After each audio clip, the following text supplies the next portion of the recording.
Research is to see what everybody else has seen and to think what nobody else has thought.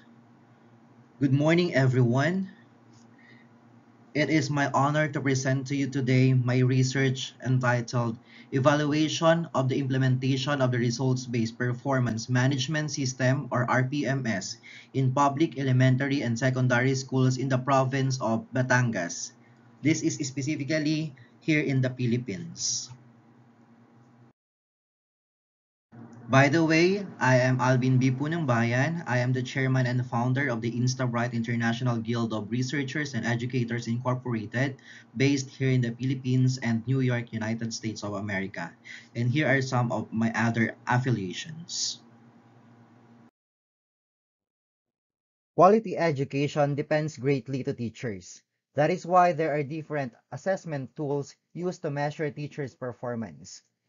Teachers' performance assessment is a practice which an institution uses to review, assess, and rate teachers' performance and effectiveness in classroom management.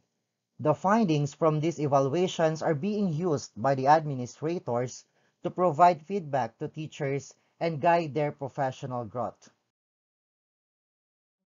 The Results-Based Performance Management System or RPMS is the current teacher's performance assessment of the Department of Education. It was introduced way back 2015 and it was modified to PPST RPMS or Philippine Professional Standards for Teachers Results-Based Performance Management System in 2019.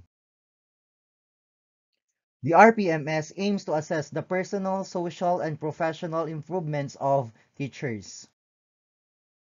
However, RPMS received negative feedbacks from teachers even from its pilot implementation on 2015. The implementation of the RPMS has been an issue in the department.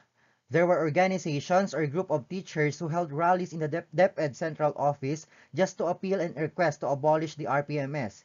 The Alliance of Concerned Teachers or ACT, on their press release, firmly stated that RPMS is junk, burdensome, senseless, and unjust teachers' evaluation system.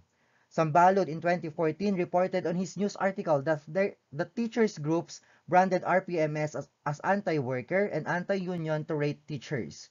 Mateo in 2018 published that DepEd will investigate the reported cases of teacher suicides like a teacher from Cavite who hung herself and another suicide case of teacher from Leyte after being alleged that these have been caused by heavy workload specifically linking to RPMS.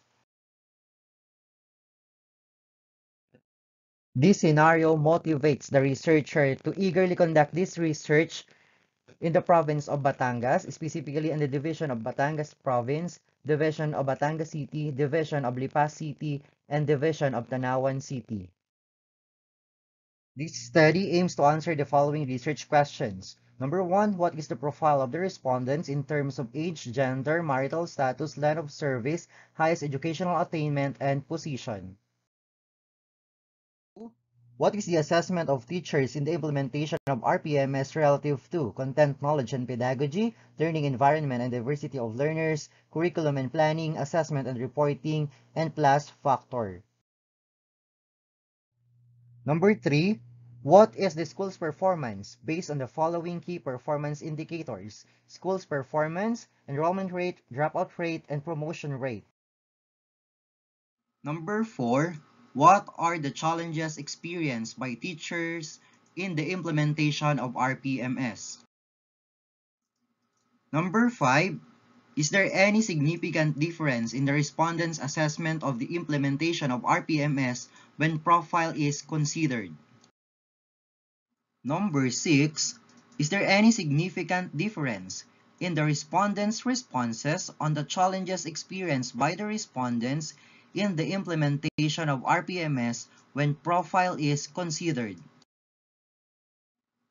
Number 7, is there any significant relationship between the assessment of teachers in the implementation of RPMS and the school's performance?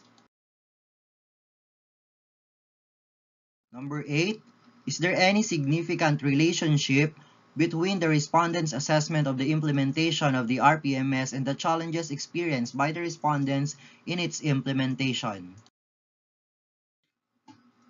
Number 9, What structural equation model for RPMS implementation may be developed based on the findings of the study?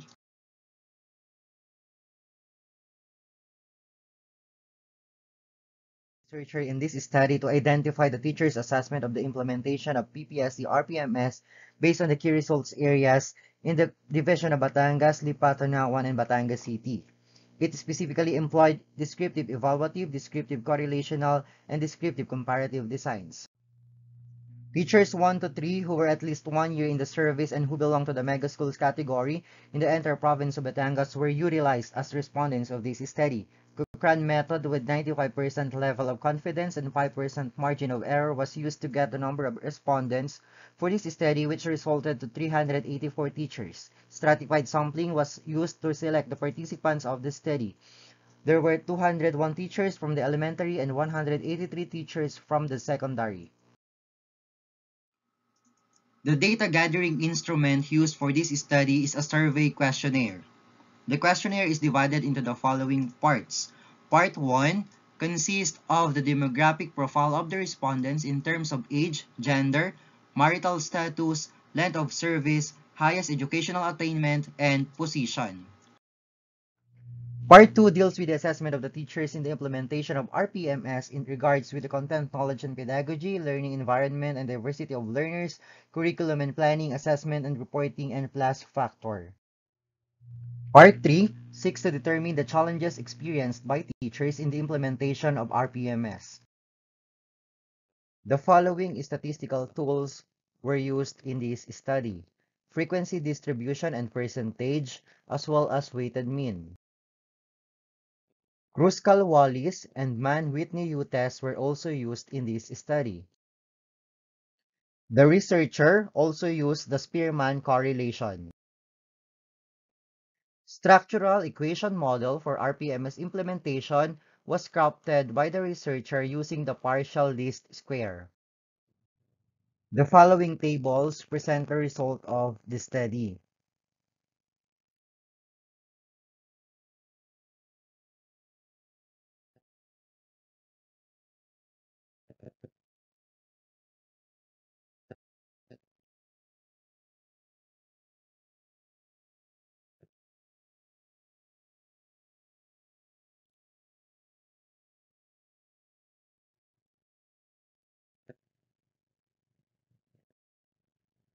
And this is the structural equation model for RPMS implementation.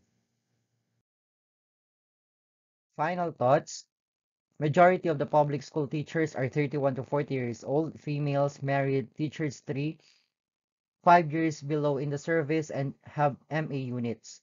Teachers' qualities and qualifications are important factors in their profession.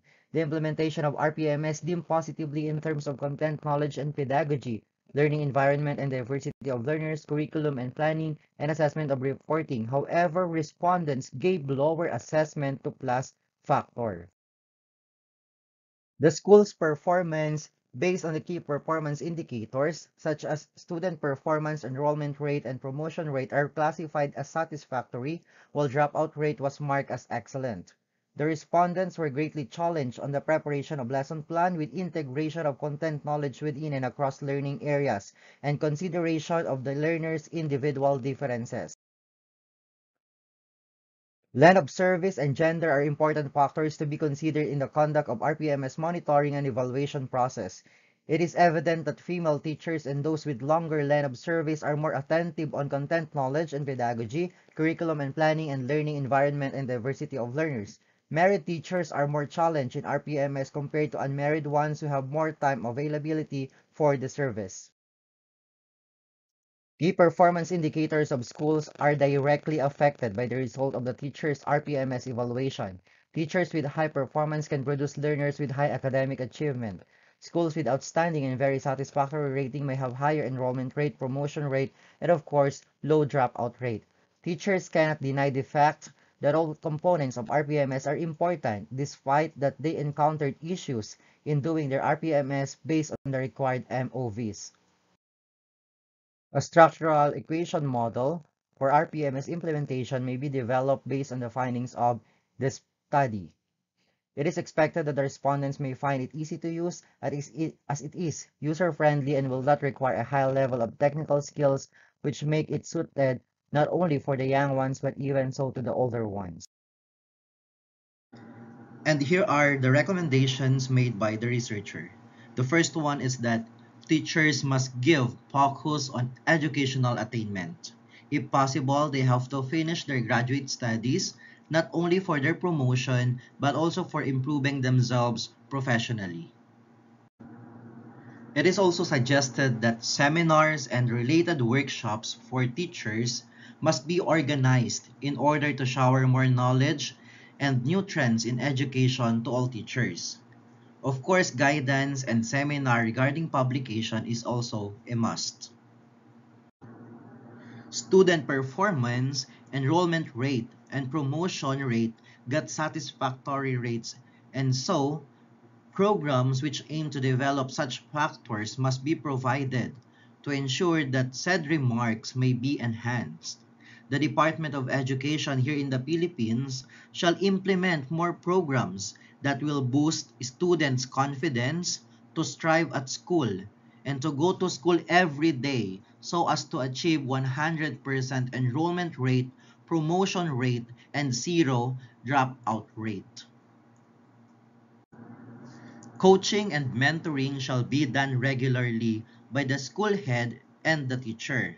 Principals or the department heads and even the master teachers must help all the teachers under their supervision to prepare lesson plan with integration of content knowledge within and across learning areas and consideration of the learner's individual differences.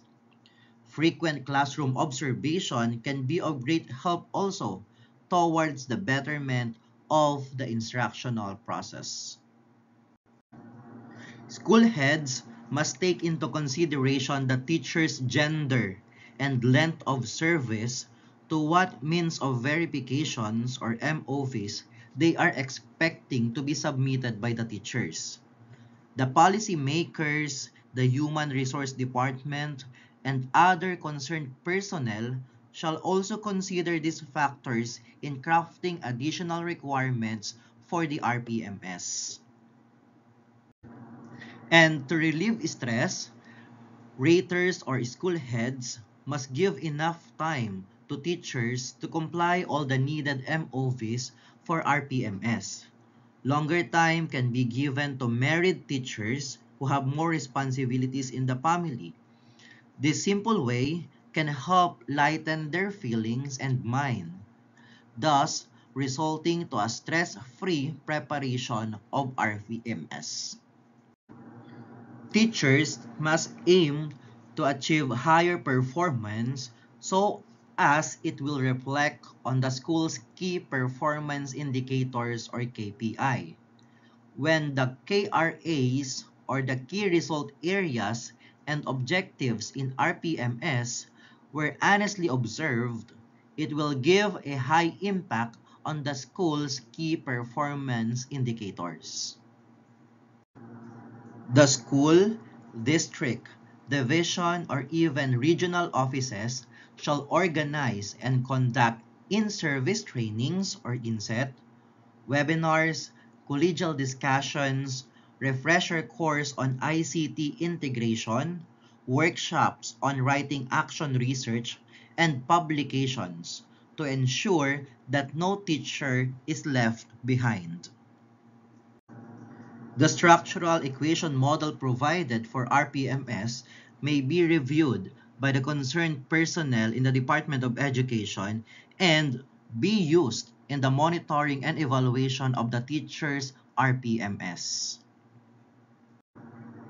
Thank you very much for listening.